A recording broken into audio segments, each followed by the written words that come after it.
Welcome to season 3, episode 3 of the A Travel Talk Show. We are broadcasting from the Cooley and Hootie Rocky Mountains country of Alberta, Canada this week from our virtual studio here in backcountry Canada. This is a True North strong and free live broadcast. Tonight, we talk about an epic Rocky Mountain park and about the ghouls and goblins and the pumpkin heads in Alberta, Canada. Yeah, you heard me right. Just in time for you all to get your spook on. Every Wednesday, we come here. We beam down our adventure travel show onto Facebook, Twitter, and YouTube from our 100% Canadian made satellite, held together proudly by maple syrup glue, which is hovering over the northern lights of Canada. That would be Aurora Borealis for you newbies. This is an interactive, so do not be shy. Throw the thank you, the sorry, the please, throw it all out the window for the next 20 minutes and be inquisitive. Still polite, but be inquisitive and ask our co host questions on our live chat room. And we just may, if you're nice, we just may post it and answer it live on this show. Yes, 2 minutes of fame. We can't do the 15, but we could probably do the 2. So go for that. Welcome.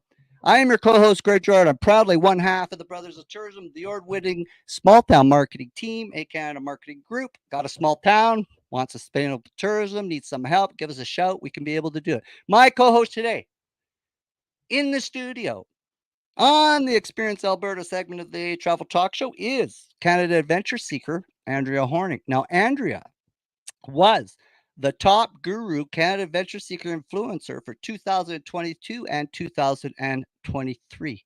Now, for you guys, her link, and I'm just going to post it right now, her link is going to be in the chat room so you guys can go crazy and ask questions during the show. So, again, check it out and let's bring Andrea. Andrea, welcome to the show. Hi, thanks for having me. Thank you for being here. And Andrea, I'm going to start off because this will be our first show with you of many, I hope, that maybe you could tell our viewers a little bit about yourself and describe the beautiful province that you are in to our viewers. All right, well, thank you. As Greg said, my name is Andrea. Most people call me Ange, though. I'm originally from Ontario in the Niagara region.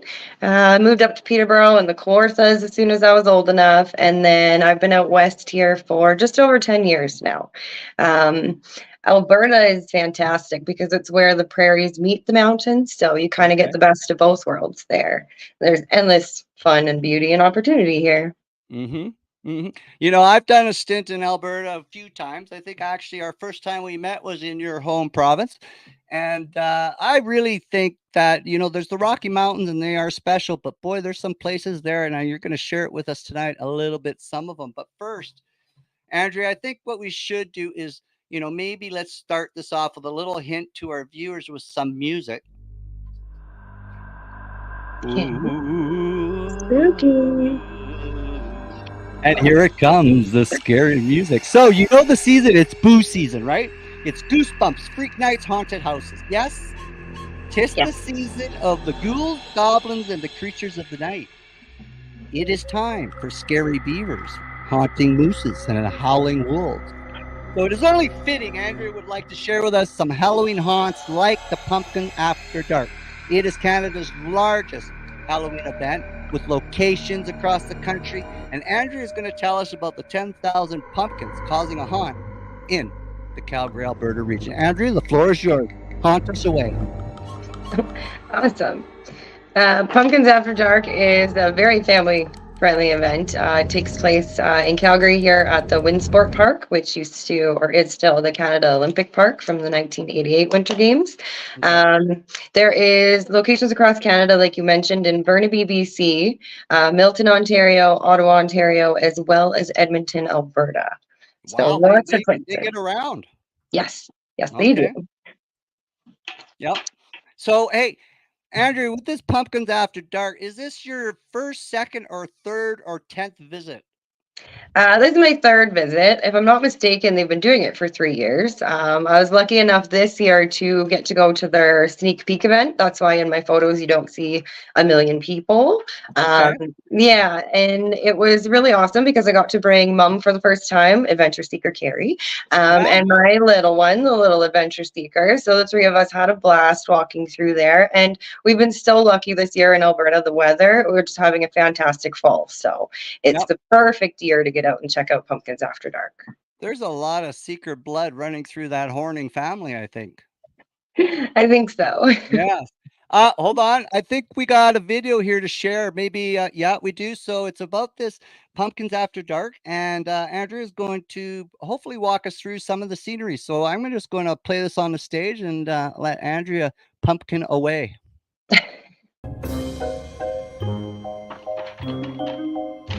So there are about 10,000 pumpkins, more than 10,000 pumpkins at Pumpkins After Dark.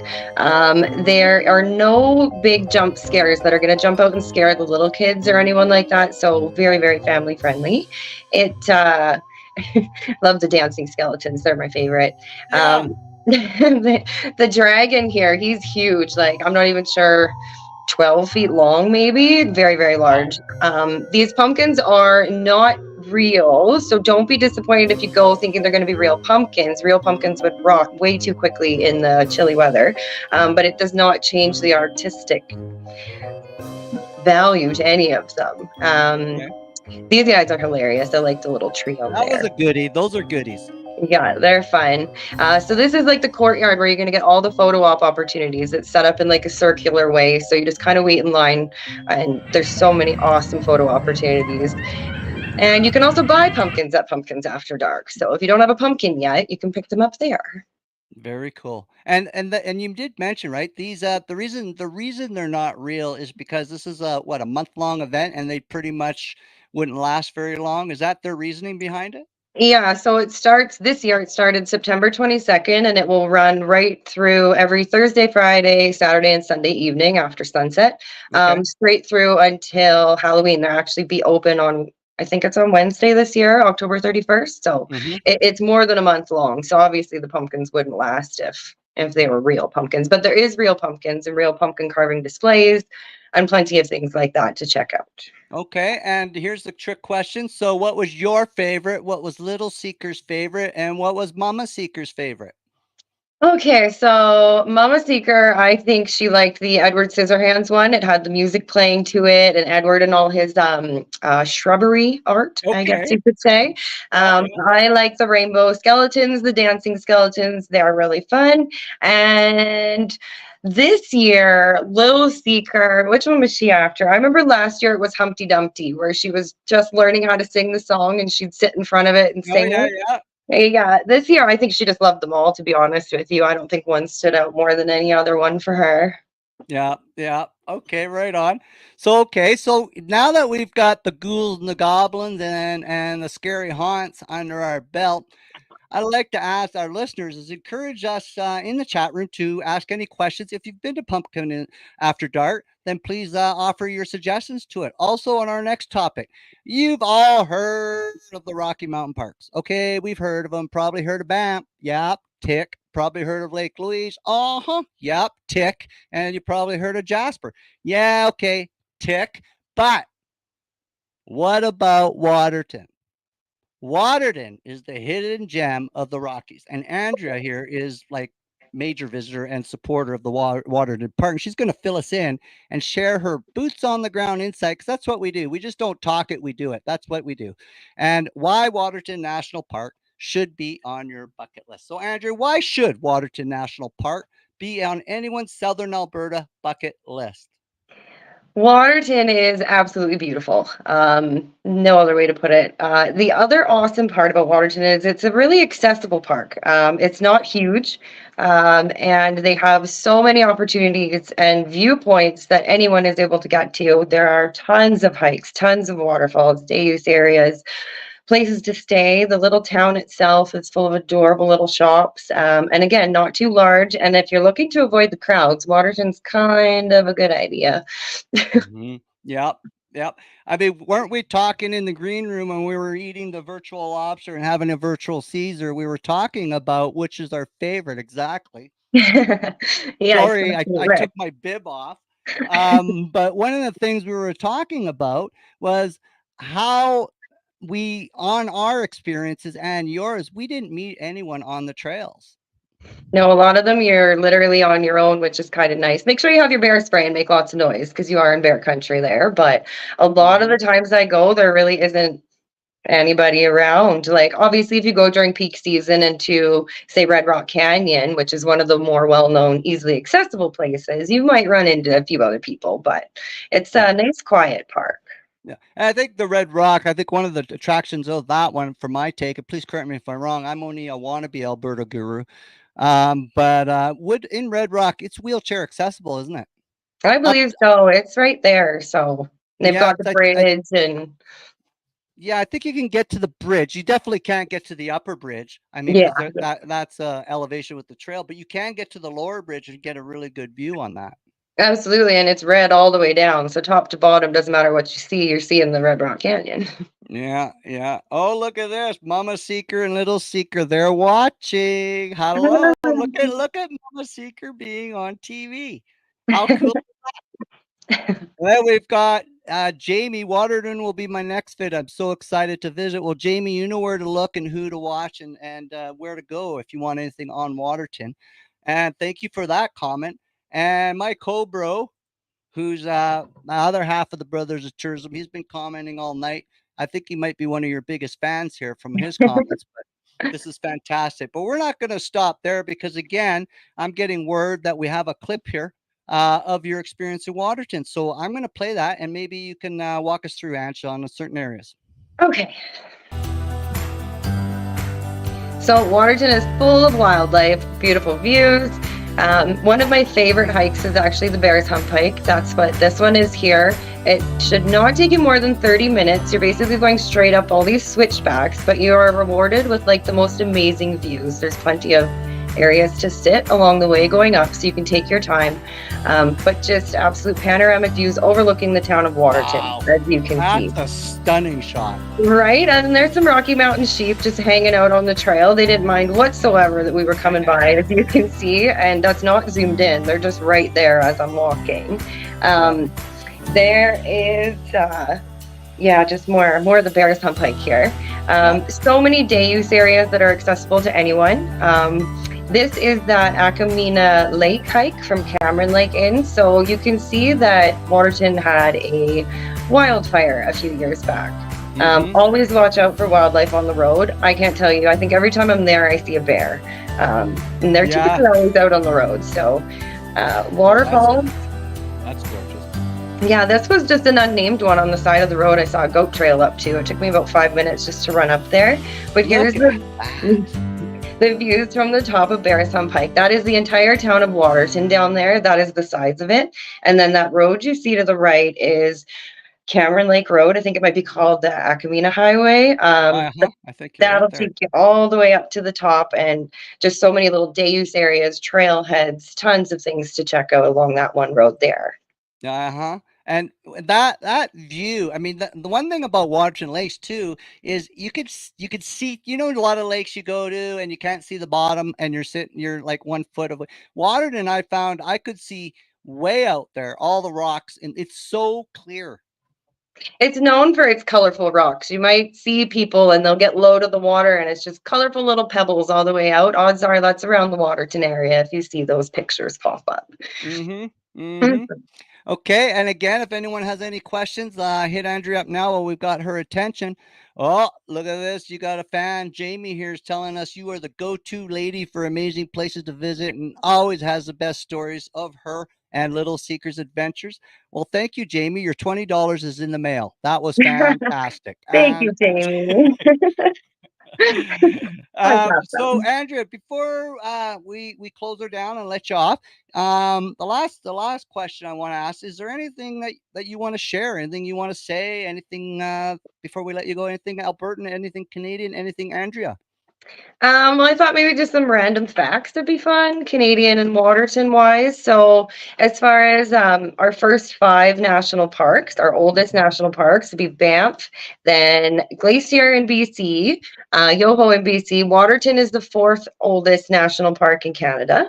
And I then didn't know that. Ontario got one, Thousand Islands in Ontario. So, that was the fifth one. Mhm. Um, Funny enough, I've never seen an elk in Waterton, but they apparently are the animal with the highest population in the park. You can see them by the herds of hundreds in the fall. So I'm going Mhm. to have to go down and check that out. And Waterton is the world's first international peace park. It's connected to Glacier National Park in Montana there. So Yep. that's pretty cool. There's That even a border crossing right beside Waterton called Chief Mountain. It's open okay. seasonally, but it can take you in and out of the two parks pretty easily. Mhm. Very fun. Yeah. Very fun. That's cool. I didn't know it was a peace park. Yeah, I think there's a tour, boat tour that can take you down, and they even go around like the Montana way. So pretty neat to check out. Mhm. And Waterton also isn't and correct me, but my memory, I'm getting old. Waterton, doesn't it extend over the US Canada border? Isn't there a US version of Waterton, or is that a different park? So if you go to the south side in Montana, it's actually the brochure they give you. They give out brochures there, which is really cool. It Mhm. says Waterton Dash Glacier National Park. They name it like it is the Peace Park. So pretty Okay. much, yeah, they're connected like that. And if you're wondering where Waterton is, it does sit along the south border of Alberta to Montana in the west side. So like if you've ever heard of Castle Provincial Park, it runs right into Waterton. So our tiny little western pocket. Okay. And what separates, and again, what separates the Rockies, if I'm, because Waterton's sort of its own little entity, because the Rocky Mountain Park is actually separated by what's called the Crow's Nest Pass. Is that right? Is that not correct? Yes. Yeah. Yeah, And just that north. is that why the park is in two pieces? I think no, I think the southern part of the park just goes down into the states more or less, or runs into BC, and then would Okay. turn into. I'm not sure if it's Glacier on that side or not. I'm not sure, Yeah. but Okay. I yeah, Waterton is not. I don't think any tours that'll take you to Waterton, but if you get dropped off in Waterton, you could just have a blast because, like I said, it's accessible and easy to access everything. So just gotta This find is your way so there. It is so true, and the journey there is actually quite fun. I Mhm. almost lost our canoe on my journey to Waterton. It almost blew right off the Jeep. So It's it was good. windy in southern Alberta. Yeah, Yeah. yeah, yeah. Okay, everyone, you can follow Andrea and the other Canada Adventure Seekers in real time as they explore Canada on our live travel talk community every day, every minute, and every second. You can go to this live travel talk community and see what's happening in Canada by real people doing real things. I posted the link in the chat room. So if you, after the show, do not click now, but as we get close to the end of the show, click on it and check it out. So I'd like to say a very big thank you to our co host tonight, Andrea Horning, for sitting in on the A Travel Talk Show and sharing some goosebumps, some hauling haunts, and a little bit of a hidden park gem. Andrew will be back in a month. So, all of you people who would like to talk Alberta and Canada adventures as our co host, tune in a month, and Andrew will be back pretty much carrying the show. I'm just a piece. She's the star on the A Travel Talk Show. Thank you to you, our viewers, for tuning in. Please share this broadcast with your friends. It's very important. It's an easy way. It's really an easy way to show that, hey, Canada's cool. Canadian pride is there and some hospitality. The choice is yours. I mean, you can support private tourism, and that's Andrea and all of us. We are on the ground. We're wearing the hiking boots. We get the mosquito bites. We hike through cobwebs, and we proudly sweat Canadian. That's your choice. Or you can support corporate tourism, suit and tie, ivory towers, boardrooms, and expensive colognes. Who do you trust with your vacation, right? Remember, you are what you listen to. So join us next week, Wednesday, October 25th, 7 p.m. Pacific, which is 8 p.m. Mountain, 10 p.m. Eastern. And I'm sorry to our Newfoundland friends, but that would mean it airs at 11:30 p.m. your time. Here's the good news. It's recorded on Facebook, Twitter, and YouTube. So you can, to our Newfoundland friends, you can tune in the morning and catch up on what you may have missed. My co host next week will be published author, Canadian influencer, Diana Morrison. Diana will share tips, bucket lists, and hacks about beautiful British Columbia travel adventures. So before I say goodbye, Andrea, you got anything last words? If you've never been to Alberta, I highly recommend it. Yeah, sure, Banff and Jasper, definitely beautiful. They are worth seeing, but there's so much more in this province that you should get out and explore. And I'm excited for Diana next week. She's going to have some awesome stuff for us, I'm sure. Excellent. So again, we'll see you next week, Canada. And to our friends from around the world, get on that plane, come and visit us here in Canuckland, and may the maple leaf be with you. Peace out, Canada. See you in a week. Bye. Thank you.